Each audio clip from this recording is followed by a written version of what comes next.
Good morning, everyone. Thank you for joining us.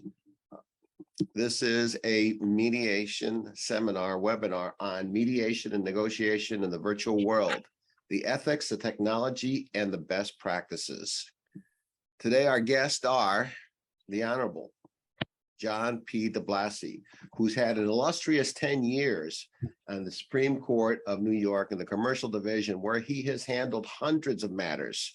He is a well-known and well-sought-after mediator. And by the way, his resume is too long to read. I told him it should be longer because it's too short. But most of you who are involved in mediation, especially in the New York area, know Judge DiBlasi, whose reputation precedes him in most mediations. And we're also happy to have Lauren McKenna, who is the managing partner of the Fox Rothschild Philadelphia office. Lauren has been an attorney in that office actually since she was a young lawyer, has been her only actually job after law school is at Fox Rothschild, long illustrious career. Lauren is an expert in flood litigation cases and commercial litigation and just a really great trial lawyer. Thank you both for joining us. I appreciate you coming on. And my name is Rodolfo Rivera. I'm with Fidelity National Financial. I'll be moderating today's webinar. Let me throw this out to you. It's a new world right now. We went from everything in person to now everything in video. How has this changed the climate for mediation and negotiation? Judge, why don't we start with you? What's different now that's different that wasn't there before? Other than the pandemic, now we've got technology, but how has that affected your dynamic as a mediator? That's a really interesting question from the perspective of a mediator who, and I know, Rudy, we had talked about this, had conducted proceedings virtually prior to the pandemic, but then making this dramatic shift over to a completely virtual process once the pandemic started. And fortunately at NAM, since we had the technology in place, we literally transitioned from a Friday to a Monday. What I found initially is that there was an incredible reticence on the part of the members of the bar to do mediations virtually. And that is for a multiplicity of reasons that I think we're going to discuss during the course of this webinar.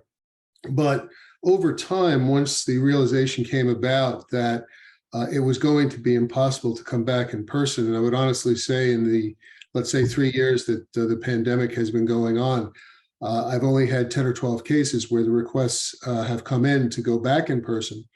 What has happened in terms of the dynamic, and I'm hearing this from almost, I would say 90% of the lawyers that I speak to, is that now from beginning in a position where they were completely reticent about doing a virtual mediation, now the large majority do not want to go back to in-person mediations. And it's a unique scenario, and I know the panel has discussed this in preparing for the webinar because there are positives and negatives to it.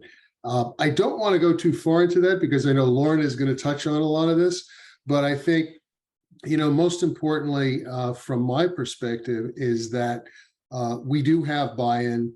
And I think one of the most significant aspects is, for me, is that we have a participation of a greater number of stakeholders than we ever had before. But there are pros and cons to it. And I want to just flip it over to Lauren because I know she is going to talk about a lot of these specific issues. Lauren? Thanks, Judge. Good morning, everyone. Pleasure to be with you all.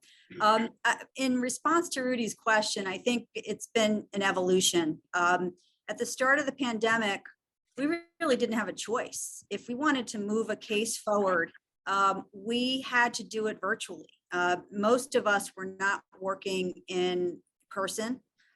Certainly clients that I was working with were not in person, were not able to fly to a location to do a mediation as we might have done before the pandemic. So the first few months, I think, were really about just adjusting and adapting quickly to what we needed to do to keep cases moving. And as an attorney who gets retained as outside counsel by clients, part of my job at that point was sort of to build some confidence about doing a mediation virtually so that we could move cases forward. And we were pretty successful at that. I think now that the issue as part of the evolution is we have a choice, right? We've gotten a taste of what we had to do, and we've figured out that that works a great deal of the time. Sometimes we decided not to do things virtually. So I think there's now a level of strategy that goes into deciding whether you want to do a mediation virtually or not, because we have some choice about how we participate in the process. And to me, that's an interesting thing because it involves a layer of discussion with clients that we've never had to have before. You know, is this case going to be well served by us being at a mediation virtually with everybody participating in that manner? So to me, I think now we just have more to talk about, more to think about, more to strategize about as we approach mediation now that we're back in offices and traveling. Well, where I see the dynamic has changed in that cases that are not of high value or high dollar amount are now much easier to mediate. And you can get the client involved more in the mediation because he's not traveling, you're not traveling. It brings the cost down. So cases where you have exposure, say, of 100,000, and that's what you're negotiating, it becomes much more easier to negotiate in those types of settings, and nobody has to travel. The downside is nobody has to travel. And so people want to get out, they want to go home. And oftentimes the mediation finishes at the 11th hour when everyone's ready to catch a plane. I think that's a really important point, Rudy. You know, in preparing for today, we talked about our different perspectives. You as in-house counsel, me as outside counsel, judge as a former judge and mediator. But we all hit on the same points of the pros and the cons with respect to this process. And certainly there's an efficiency now that we didn't have before. We don't have to travel. We don't have that expense. That's not just travel expense, that's attorney time traveling for a particular client. I have the opportunity now to involve additional stakeholders at clients. I'm finding that sometimes clients are saying, the GC would like to join us for this. You know, I may be your report, but this GC would like to participate in the mediation. And so there's some opportunity to handle cases differently. And I think in some respects, it goes more smoothly because we're all sort of locked in virtually into one room, if you will, having conversations about, you know, the process and about settlement. So definitely there are some pros, but as we discussed in preparing for today, there's certainly some cons too. You know, I think the big takeaways from my perspective as a mediator is that, and I've actually found that while I was always incredibly busy, I am busier now than I have ever been, primarily because of the ease of scheduling, the fact that there's been an incredible decrease in the number of cancellation. I think to Lauren's point, the fact that we have the participation of stakeholders who otherwise would not have traveled to the mediation site. And I've actually had stakeholders, and I think Lauren made a good point, whether it's a general counsel from a corporation or officer of a corporation, say to me, in all of the years that I've been doing this, I've never attended a mediation. This is the first one that I've actually been to, and it's incredibly helpful to me because I really better understand the process. Well, it's incredibly helpful to me as the mediator in this respect that I get to speak directly to the stakeholder, where very often it's almost like a Wizard of Oz game where the stakeholder is hiding by the attorney. And every time I have a communication with the attorney, there has to be a relay to the stakeholder in Indianapolis or Los Angeles or California, as opposed to me doing what I think is probably one of my most important functions, which is most importantly, listening to the stakeholder, which is critical. The panels discussed this, you know, just because it's a corporate mediation or arbitration, whatever it happens to be, emotions play a significant part, but also the ability to give the person who's going to make the decision with respect to settlement my direct input without having the attorney in between as a filter. The last thing I would just tell you physically, which is a logistical thing, and not because I'm going to turn 67, There are a lot of logistics involved when you're in person. And there are benefits to being in person, because I know, as Lauren and Rudy and I have talked about, you get to see the other person in person. We'll talk about that, what you can observe about the other person, the attorneys. But logistically, from my standpoint, I am not moving around as much. Setting people up in rooms and breaking them out is far easier. So that's a benefit, although we also have the other side of we're not seeing them again. But from the mediator's standpoint, I can move much more efficiently and quickly virtually than I can when I'm in person. Although on the other side of it, there are numerous benefits to being in person. But what I miss and what I think is lacking is the ability to go outside the hall, talk to your, opposing counsel separately, perhaps, where the clients or the stakeholders are in the room. You don't have that ease to move around like you used to. And I've had experience using Zoom rooms, but everyone's in the room. And now what you need is some kind of Zoom master at every mediation who's going to move these people around, because that's not something that the mediator should be doing in that sense. So that's what I think is one of the cons to this is, although it makes it easy, it takes away the interaction. And we all pride ourselves on sizing people up when you're sitting there, but it's really hard to do that in a virtual setting. I think, Rudy, that's an excellent point. And it's one of the things that I believe that counsel has to consider in retaining an ADR provider to administer the process. At NAM, the mediators are very highly trained in terms of actually running the virtual meeting itself. And we have complete control over the meeting. And we'll talk about the safety measures that we take. But additionally, you have to have a backup team, which we have, of IT people. And I'm sure many of the mediation companies out there have them, but many of them, and we discussed this, do not. So I think in choosing an ADR provider, whether it's NAM or any other entity, you have to ensure that the mediator knows what he or she is doing in terms of technology, and there's also backup. But this is an interesting dialogue to me, to your point about people meeting in the hallway. What I do on a routine basis, I'll reach a point in the mediation where I believe that hallway conversation is absolutely essential. And I will say to each side, I would like, if you're willing to do this, just to take one person from either side, and I will either put you in a room by yourselves, or I will join you if necessary. And so that's how I compensate for this obvious difficulty of not being in person. And then I'll move them into a room. I did this yesterday, and let them have a direct conversation, particularly when we're getting towards the end and we may be coming to an impasse. Lauren, did you want to add to that? Yeah, thanks, Rudy. So I agree with all of that. And certainly there's nothing that beats being in person from sort of sizing people up, as you said. The other thing, of course, is that you can establish rapport more easily when you're together with people. And that includes your opponent, not just your opposing counsel, but sometimes the ability of clients to shake a hand across the table is very important. And it takes maybe the sting out of how people, come into the mediation. They might be angry about the case. I do a lot of defense work. And so I'm oftentimes in a position where a plaintiff comes in very angry about whatever the circumstances are that relate to their claim, and being able to have that rapport and a gentle good morning and a shake of the hand goes a long way for discussions later in the day. So to me, those are important things. The other thing is, I think with virtual mediation, we all have to be careful about the multitask issue, because we can all be guilty of that. We're constantly bombarded with phones, texts, whatever it might be, emails. And when you're participating in something virtually, I actually think it's harder to keep people focused on why you're there.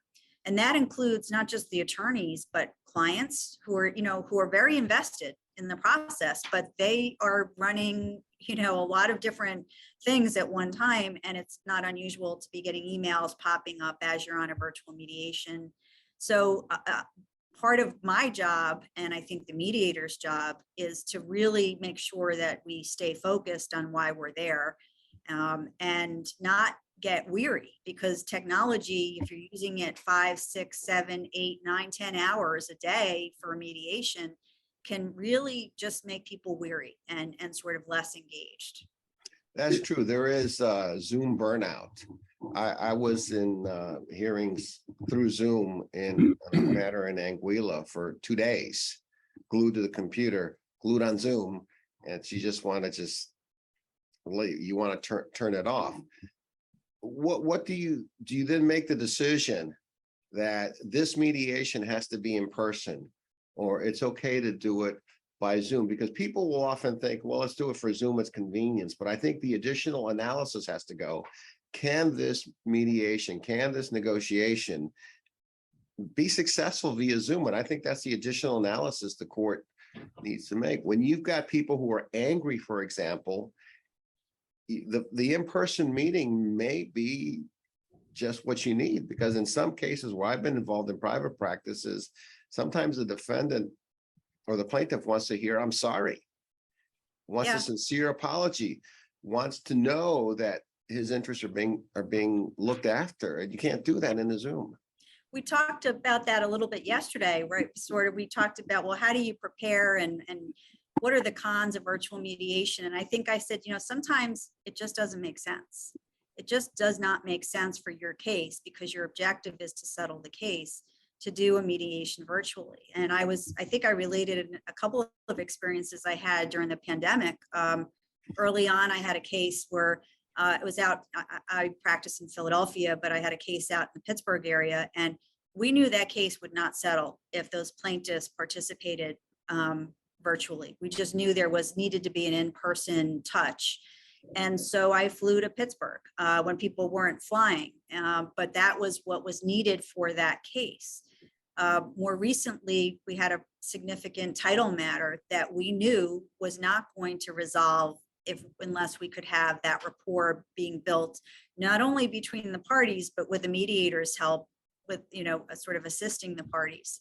And we elected to do that mediation in person. And I had to convince our mediator in that case, who wasn't doing mediations in person, that we really needed that kind of help. And we got the case settled. So sometimes the answer is virtual isn't the right thing for your case. And I think that's the kind of discussion that, we need to have as outside counsel with our clients. Picking up on that, and this is the one thing that I would suggest to anyone who's engaging in a mediation from the position of representing a client. And what I see to be as a major problem is that counsel really will fail in many ways to use the mediator to assist in the process. And we're there to serve. I mean, that's really what my role is. I'm there to help you to the best of my ability to get the case settled. And I very often find that the attorneys, we've discussed this, who are most effective, will turn to the mediator, and it could be on any number of issues. For example, the issue of someone who is distracted. Now, the issue of being distracted or multitasking, doing mediations in person, I've walked into breakout rooms and I see an attorney who has an entire case file from a different case spread out on the table, and they're working on it, and they're anything but focused on the mediation at hand. Now, is that always true? No, but it's the same thing virtually. You can have people who are distracted. The mediator is involved, and I don't think a lot of people realize this, in a very delicate dance in terms of what should be said and what they are able to say. And yesterday I had an experience, very contentious, long mediation and medical malpractice case where the allegation was failure to diagnose cancer. And this exact situation came up. One of the attorneys was looking down during the entire joint presentation by plaintiff's counsel, and plaintiff's counsel made a comment and said, well, I know that Mr. So-and-so is working on other matters while I was speaking. And the attorney has said, no, counselor, I wasn't working on other matters. I'm very sensitive to what your client has gone through. And I was writing down the fact that I've had 16 separate surgeries for cancer, and I'm a recovering cancer patient who had metastatic cancer like your client did. So, you have to be careful with that. Sometimes you think the party is working on something else, and sometimes they're making notes. To Lauren's point, what I think the problem is with the virtual process, you can't tell. And that's exactly what happened yesterday. I was looking at this attorney thinking to myself, he's not even listening to us, but I'm not going to jump in and say anything. But, that's one of the problems with the virtual process. You can't really see what the other person is doing. You don't know if they're working on something else. And it's hard for the mediator to weigh in and say anything. The other thing is that I find that, it's so important what Rudy and Lauren have talked about in terms of hearing out the client, letting the client speak to the issues that are upsetting them, disturbing them, what they think their point is. And I always encourage attorneys, I say to them right off the bat, if your client wants to talk to me, I am ready to sit and listen. Just ask me though.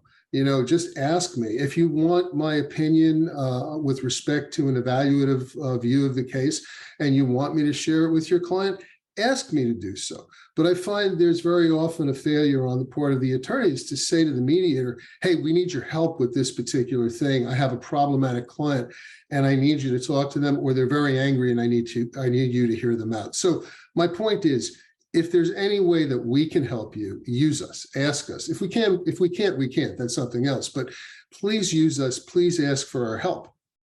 We have a question. And by the way, if anyone should have a question, please feel free to go in the chat and we'll address them as we move along. The question is, what about the future of virtual mediation? Do you think this practice will be confirmed in the years to come? And it's absolutely.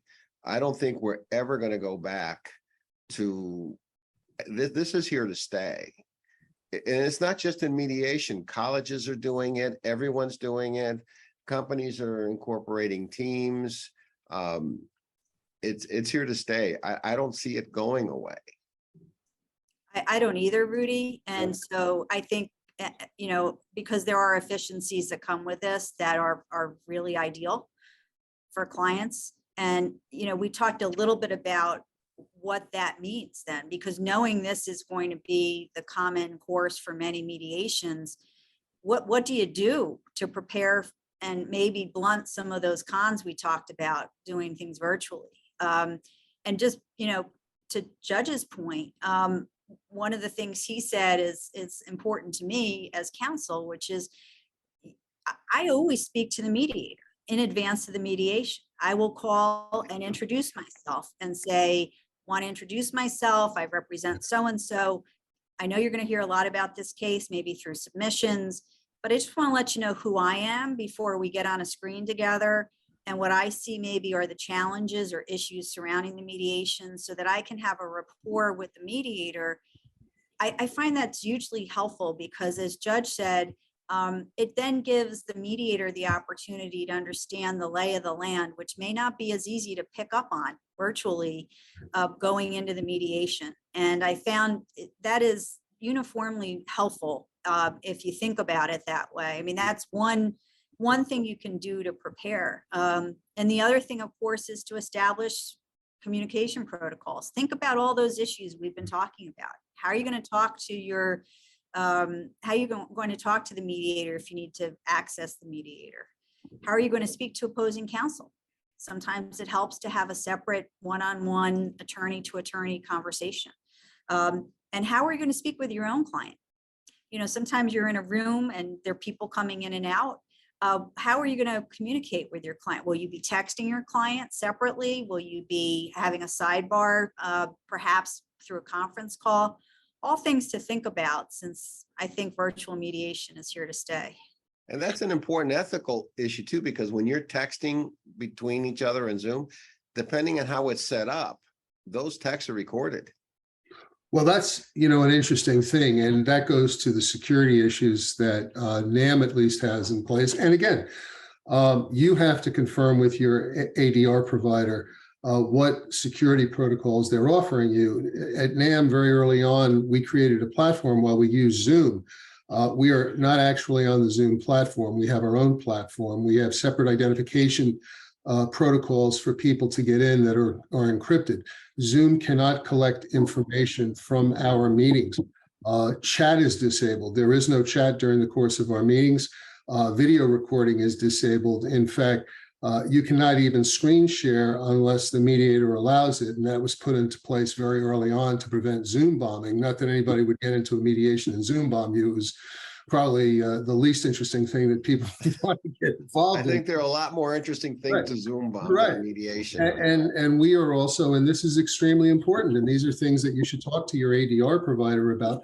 We are HIPAA compliant, and we have been since the beginning. So now, can anyone absolutely assure you that, you know, any platform in this day and age is perfectly secure? No, but I think Rudy made an excellent point. If you're retaining an ADR provider to administer the process, one of the things that you want to ask them is, what security protocols do you have in place? What tech support do you have available? And what knowledge does the mediator have of controlling the meeting? Is the mediator going to control the meeting, or is there going to be a tech person in place? But I just wanted to jump back to what Lauren said, because it's exactly, I think, dead on point what I'm trying to say. So few attorneys pick up the phone and call me before the mediation. I welcome you to do that. I welcome both parties to call me up and establish a protocol. Just tell me, you know, we would like to conduct the mediation in a fashion where we would prefer to go directly into breakout rooms. We don't want a joint session, or we want a joint session and we want to limit it to certain discrete issues during the course of the joint session. Or how do you feel about that as the mediator? Do you prefer to have a joint session? What do you think about in terms of submissions? You know, what do you think about the exchange of submissions? Should there be a submission that is a general submission that will be exchanged or should there be a separate mediation submission for the mediator's eyes only? And also, you know, you can ask the mediator, what's your style? You know, what is your style in terms of how you conduct a negotiation? I think that Lauren has made such a critical point. And I will tell you that, let's say I have 100 cases, in maybe 5 or 10 out of the 100, do the attorneys take the opportunity to speak to me in advance? And it is such a mistake not to do so, because I think what Lauren is talking about, which is so critical, you're also establishing a rapport with the mediator. You're establishing a line of communication, and you get a feel for what he or she is like, rather than meeting somebody completely cold, you know, particularly virtually. You're really cold. I mean, you're not even seeing this person in the flesh. Rather than meeting the mediator for the first time online, I think, to Lauren's point, there could not be a more important point. Reach out to us in advance of the mediation. We're here to serve you. Again, I can't emphasize that enough. Well, I think talking to the mediator is a good thing, but I also think there's an additional component that needs to be added. I think there should be a Zoom conversation with everybody to set out the expectations. Too often, people worry about the substantive part of the mediation, but the things that can go wrong will go wrong, and that interferes with the substance of the mediation. For example, I've seen situations where somebody's on their phone trying to be in the Zoom mediation.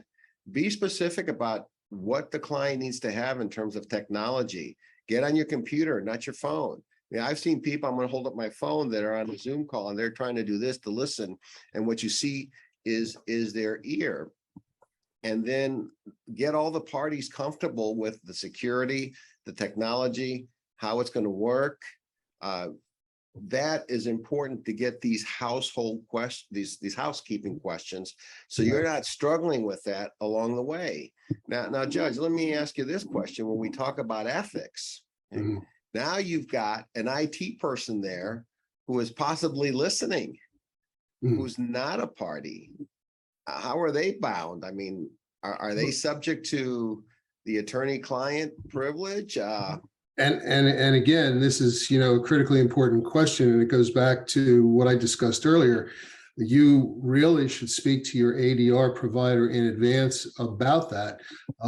I can't speak for any other ADR provider, but the way it works with NAM is I have complete control over the meeting. I can remove people if necessary and permanently bar them. But NAM's policy is first of all, the techs cannot listen in on the meetings. We're in separate channels, so they cannot listen in the first instance. Secondarily, if they are going to come into the meeting, I always have, and we all do at NAM, a separate line of communication set up. And Lauren, I know when I talked about having redundant systems, which I put into effect this morning because I didn't like the way my PC was working, but I will always have a separate laptop next to me. And the only way the tech comes into the meeting is if I ask them to enter the meeting. And when they enter the meeting, what will happen is a bell will ring and you'll see what is up in front of you right now, NAM technology.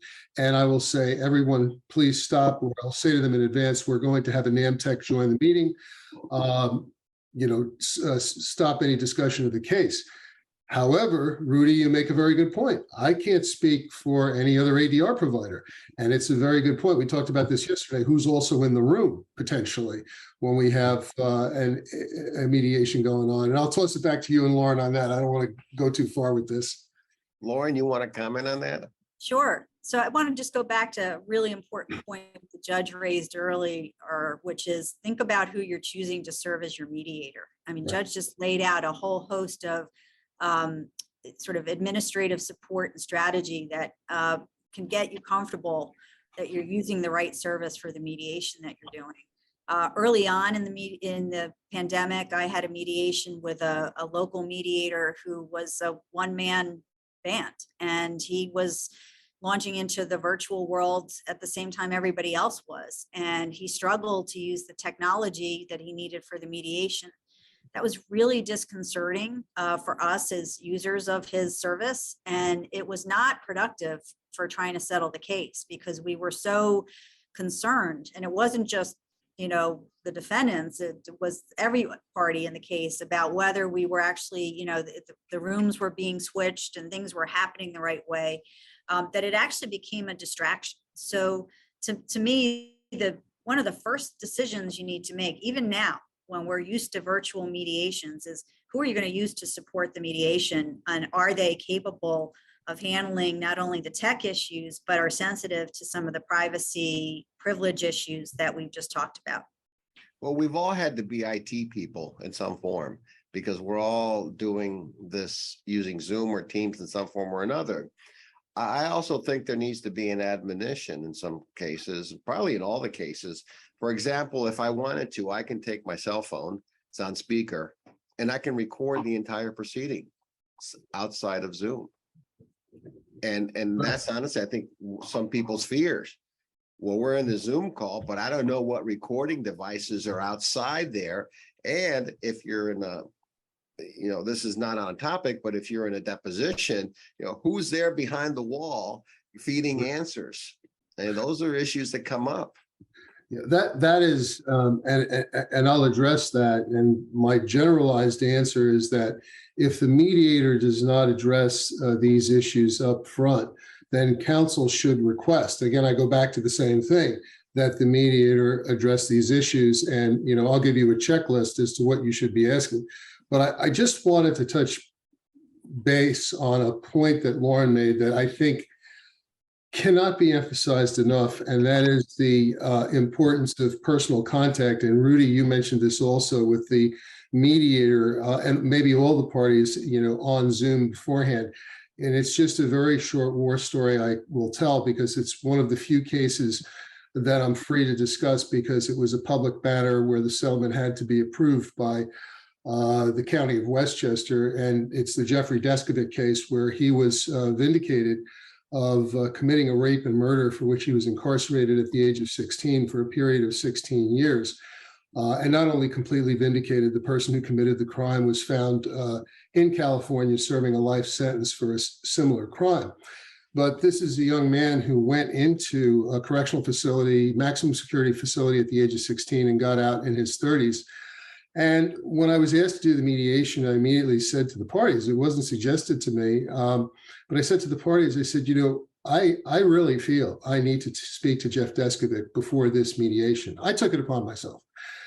And they said, why? And I said, I'm going to be discussing, this horrific miscarriage of justice and mediating a case that's so incredibly, impacted and to a great extent destroyed the life of a young man. And it makes absolutely no sense to me to meet this person on the date of the mediation itself. I'd like to meet him in advance and be able to establish a rapport. And I met with Barry Scheck's firm, Nick Bruston and Jeff Deskovic, and I talked with him for 3 hours. When I say I talked with him, I listened to him for 3 hours so I could get a full appreciation of what he had gone through. So I just wanted to touch base with that because that was really instrumental in getting the case settled, because we had a rapport. I had the ability to speak with him, and there was a foundation of trust that was established. In terms of the admonitions, and I think Rudy makes an excellent point, and I've actually lectured on this, written about this. My first point is, if the mediator doesn't do it up front, you should request the mediator to give these instructions. And I think, Rudy, you brought up an incredibly important point.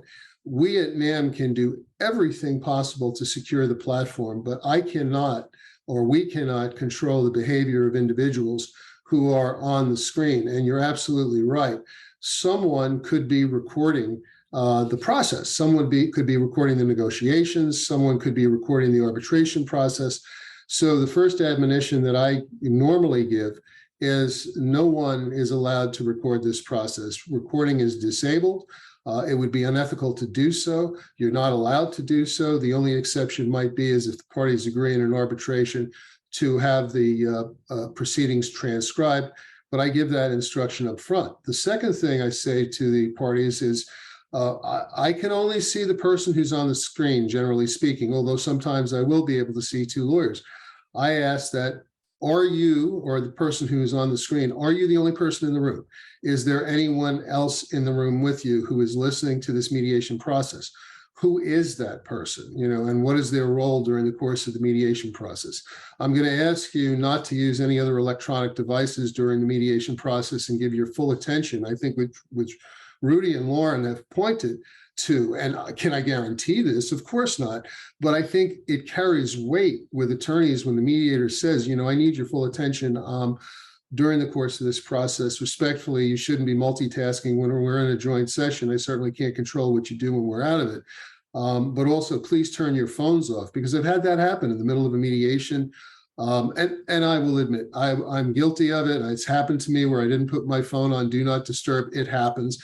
But the reason I say it at the beginning of the mediation is also as a reminder to myself to silence my phone and put it on Do Not Disturb. And then, I always remind the parties that everything that we discuss is completely confidential, and then proceed with mediation. And obviously, if there are any other instructions that would be particularly applicable to the case, I always take the suggestions of the parties. But my point is, if a mediator who really is experienced in this field and is working full-time as I am should know and should do this. But so often I hear from attorneys they don't, because when I give these instructions, they're sort of looking at me as if I have three heads, that it's obvious. It's not obvious. And I mentioned this yesterday during the course of the preparation for this, where I was in the middle of a joint session, and all of a sudden, this is very early on, where I hear someone in the background say, "Now we got him." And I said, "Excuse me, who just said, 'Now we got him'?" And one of the attorneys said, "Oh, my expert is sitting in the room listening to the joint session and the presentation of counsel." And I said, that should have been disclosed immediately. Well, shame on me. Okay. And this was very early on. Shame on me for not giving that instruction. So those are the admonitions, but use your mediator. Again, I keep on emphasizing that. We have to take a commercial break. I just received a text. This is the code for CLE, Continuing Legal Education Credit. It is capital N, capital A as in Apple, capital M as in Mary, capital M as in Mary, capital A as in Apple, capital S as in Sam, capital S as in Sam, capital A as in Apple, capital R as in Rudy, of course, right? And capital B as in boy. That's the code for your CLE. And we'll announce it again before the end of the session. I find from a trust point of view that, and when I deal with people in Latin America, they really don't trust Zoom.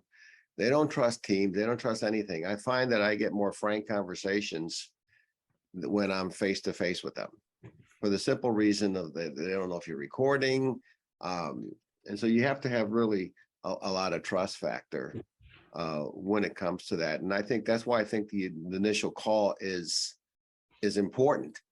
So if at the very least on the phone, set up the trust factor. I can remember trying some cases in St. Louis, and one judge would say to me, yeah, sometimes I introduce the lawyers for the first time when they're in a pretrial conference. Oh, by the way, this is your opposing counsel. Oh, nice to meet you.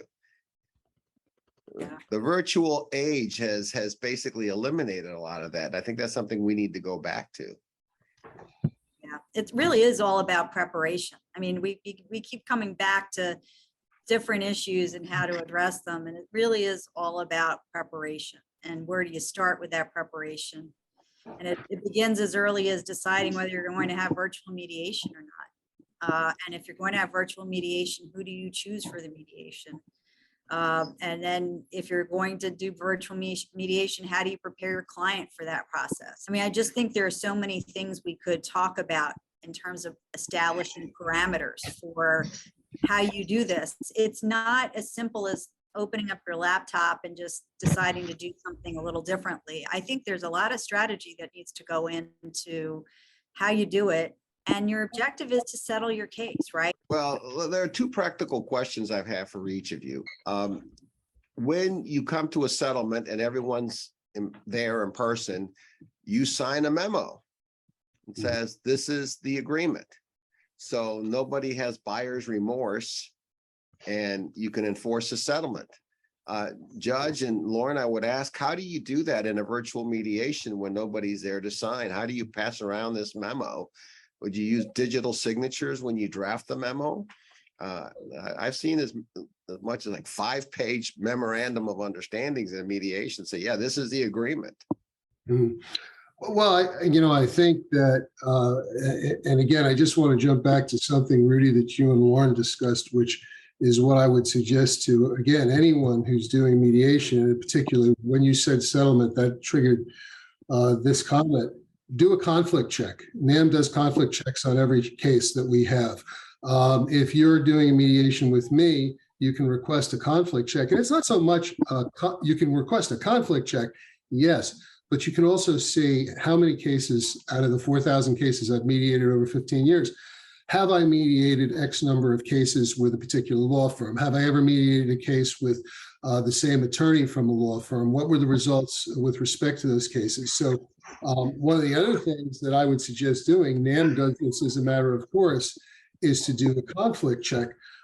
In terms of the preparation of the agreement, why that's particularly interesting to me this morning, and people probably have not seen it yet, but there's an article about the ADR provider in California, not NAM, obviously, with an attorney who is a special referee using former judges. The allegation is, and I don't think it's contested, that the attorney was diverting incredible sums of money for his own purposes, and that there was a collusion on the part of the former judges who were acting as either mediators or participants in the process. So when you say signing off on a settlement, and they were signing off on the settlement, I found it appalling to read that this morning, but it came immediately to my mind because you have these judges signing off on settlements, and that goes back to the conflict check. And in the course of the article, you'll read it. Many of these judges were associating or socializing with this attorney outside of the ADR process, which is something that a mediator should never do. The only time I would ever see anyone who would be mediating a case in front of me would be at a bar function, but I would never socialize with anyone. In terms of the settlement, what I do typically is I will ask the parties to give me all of the terms of the settlement. This, of course, is case dependent. I will prepare a draft settlement agreement. Now, it's not an agreement. Obviously, it's subject to a formal agreement being entered into the parties. If I'm asked to do this, in other words, I have all the terms, and I'll say what I will do is I will circulate this draft of all the principal terms to the parties, and I want everyone to confirm by email that they are in agreement with all these terms, or if there are additional terms being requested, that they provide me with those terms. So to answer your question, Rudy, what I try to do is to memorialize obviously, if it's a monetary settlement, what the amount of the settlement is. If there are major specific terms, I want those terms memorialized, circulated between the parties. And in point of fact, what I do very often is I keep everyone online until I have what is in essence an agreement that's been confirmed electronically by everyone as to the terms. Now, of course, you could have non-disclosure agreements, non-disparagement agreements. The parties agree to non-disclosure, non-disparagement, they agree to that, but then they're going to fight it out as to what that exactly means thereafter. But I think it's critically important for the mediator to stay online, to get the principal terms of the agreement memorialized, whether you're asking me to do it, to circulate a memo, or the parties are going to do it. But I don't let anybody off until I have a formal agreement with emails confirming everything. So I have it as the mediator. Because in New York, as in many states, if you sign off like that, it's entirely enforceable in court. Now, you may be subject to the nuances of what is a non-disparagement agreement, but the principal terms, particularly the monetary amount of the settlement, will be enforceable. Lauren, how would you handle that? You're not there to sign a memo. Is an email going to be sufficient? No, I don't think so. First thing I would do is have a conversation with my mediator in advance as to the expectation around signing an agreement. And I would want to understand that before the mediation so that I can discuss those expectations with my client. Because my client's likely going to be sitting in a different place, not maybe in a different state. And they're going to have to be, as counsel, I want to make sure that they are as on board with what we're agreeing to at the end of the mediation as I believe we are. So first and foremost, I'd speak to the mediator and say, what form do you typically use, or should this take? Then I'd also want to make sure my opposing counsel understands that. I mean, I work to have, good relationships with opposing counsel. I'd want to make sure we have a conversation about the expectations so that everybody's clear, either through the mediator or directly, as to what the expectations are. And then I'd want to understand the protocols for actually having that happen. So we know when you sit in a room, and we've been there a lot, Rudy, you and I have sat in a room together and done this, where we're at the end of the mediation, we have a settlement, we think in principle, the mediator comes in with a one-pager that says you agree to X, Y, and Z with additional terms to be, fleshed out when a full settlement agreement is prepared. And we all say that looks about right, and we sign off, and we then proceed to formally settle the case through a settlement agreement. That all works well, but in a virtual setting, that's not easy to do. So the question is, to Judge's point, what do you do? How do I want my client's signature on that? Is that helpful to me as outside counsel to make sure my client's signing, and not just counsel? Do I want that of my opponent? Those are all things that I think I would want as outside counsel. And the only way I see of achieving that is to talk about it in advance and understand how electronic signatures can be used or shared during the course of the mediation. It may be as simple as my client signing it and scanning it back. But those are the things that you get to that point at the end of a long day and you say, oh, hadn't thought about that. I better think about, it's kind of late to be at 6, 7, 8 o'clock at night thinking about that. But I think those are, again, preparation is key. That's part of the prep. Well, the digital signature is also something you can do. I mean, most the Adobe programs can, and any other similar programs, you can digitally sign and send back. Yep. You don't need the wet signature anymore. And to Lauren's point, and this is a caveat, I mean, the majority of cases, the attorneys will say, well, this is subject to a further formal settlement agreement. I really can't control that. But the caveat is I've had 4 cases in the last 15 years, and there's a body of case law on it because I had to write a decision on one of these arising, oddly enough, out of an arbitration that was converted into a settlement, where email communications are sufficient in the majority of courts in the United States to enforce a settlement agreement. So the caveat is be careful what you're agreeing to by email because the courts will enforce it.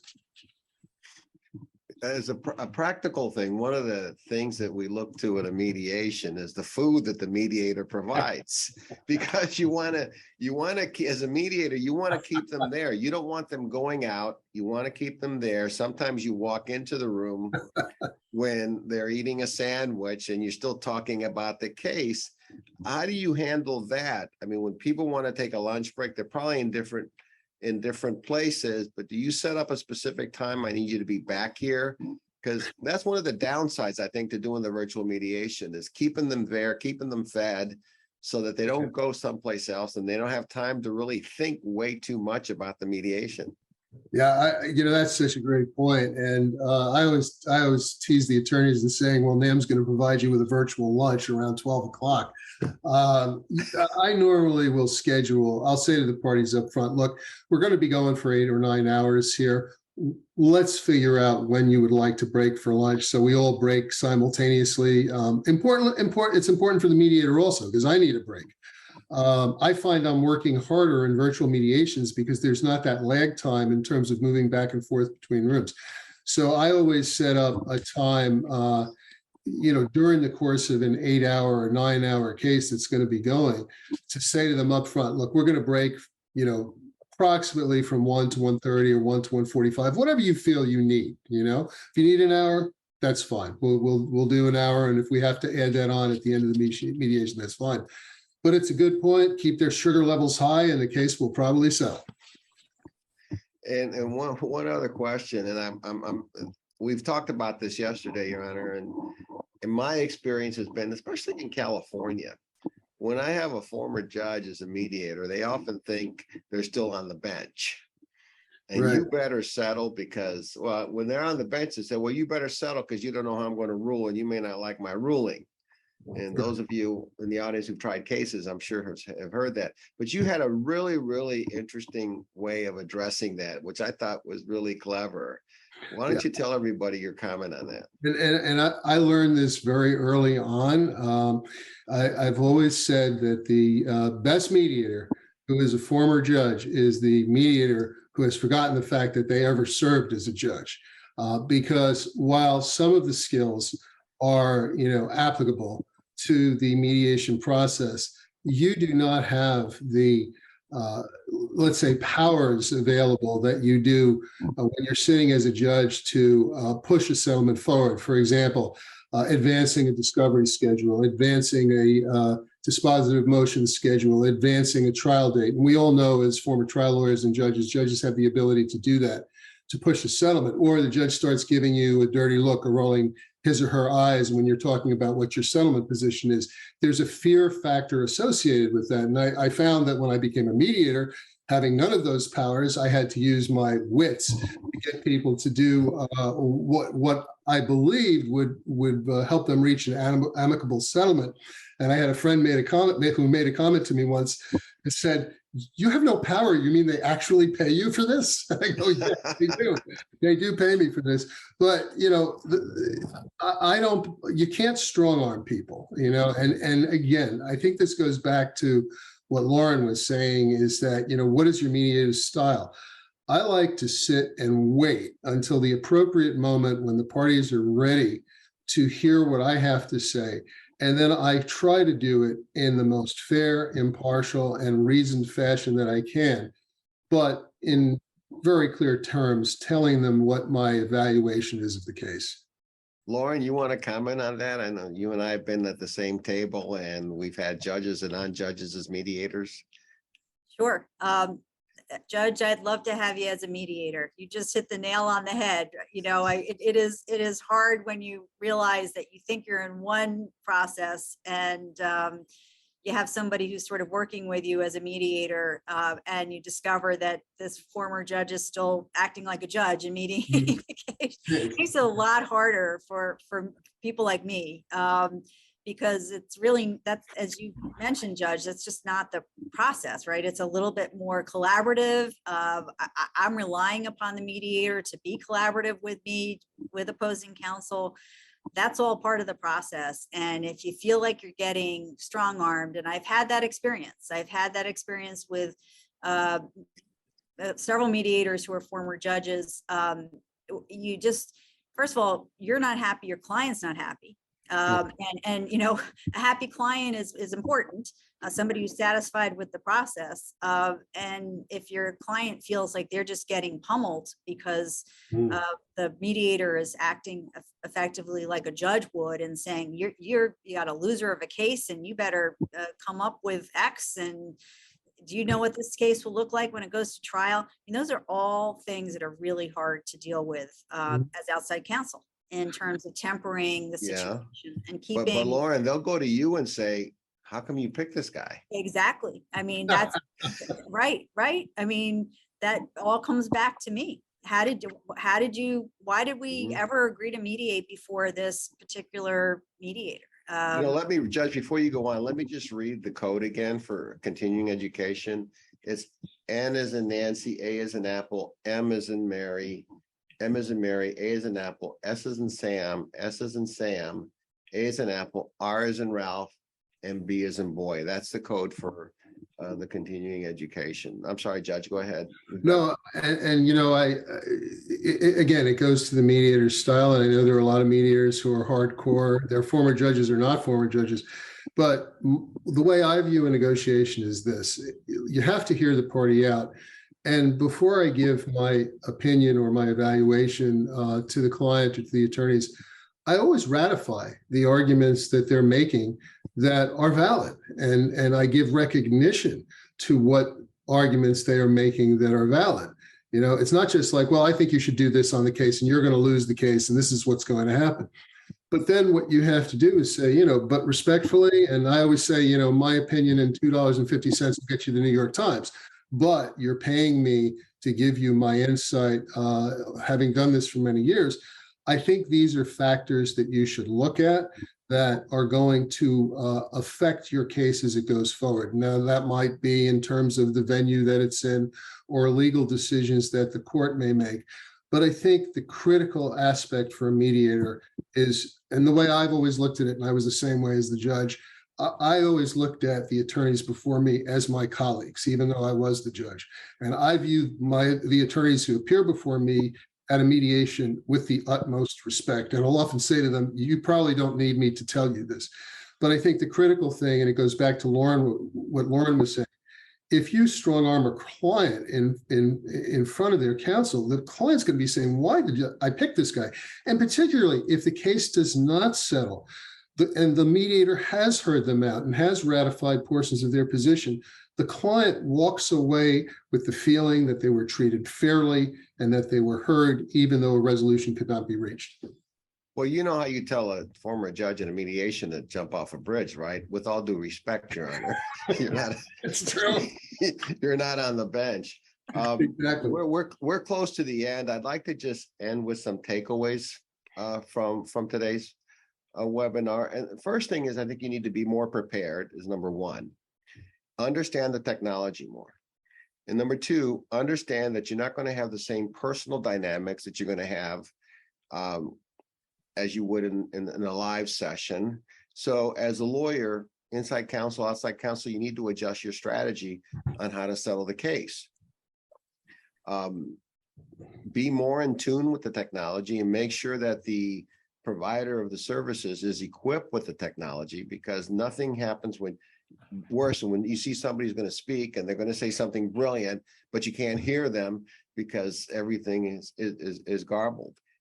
Concentrate more fully in a virtual Zoom because you really have to devote your attention to it. Don't multitask while the mediator's there and you're checking your emails and you really half hear what they say. Turn off your phones. Don't record on your iPhone when somebody is in a mediation for posterity's sake, right? Don't take a screenshot. Any other takeaways you can give? We're at 10 o'clock, but I think we've got an extra 30 seconds. Lauren? I think you hit them, Rudy. I mean, from my perspective, these are the takeaways. And I think the sort of the last thing about I would add is we talked about preparation. Preparation even before the mediation. We talked about virtual mediation, but sort of make sure you got your case down and you understand why you're there and be efficient about the process. And virtual can help you in that. And my last takeaway would be to say, use your mediator. You know, we're there to help you get the case settled. And there's no such thing as a foolish question. If you want our opinion, doesn't mean you have to accept it. But at every stage of the process, right from the beginning through the end, seek our assistance, because we're all very happy to help in any way that we can. Well, thank you, everybody, for showing up today. We've had really great attendance, and thank you, NAM, for providing the technology and the platform for this. You can see if it works during this webinar, it'll work during a mediation, right? Thank you, Lauren, for Fox, for participating. I know both you, Judge, and Lauren, your time is valuable. We appreciate it. And thank you, everyone, for taking an hour out of their day to attend the webinar. We hope you learned something, and thank you again. And I'd just like to thank my fellow panel members. This has been an absolute pleasure working with you, and I think one of the most interesting webinars I've done in a long time. Yes, thank you, Judge. Thank you, Rudy. It's been great. I think the perspectives that we each bring to this really round out the discussion, and it's been a pleasure to work with you. Thank you. Goodbye, everybody. Take care.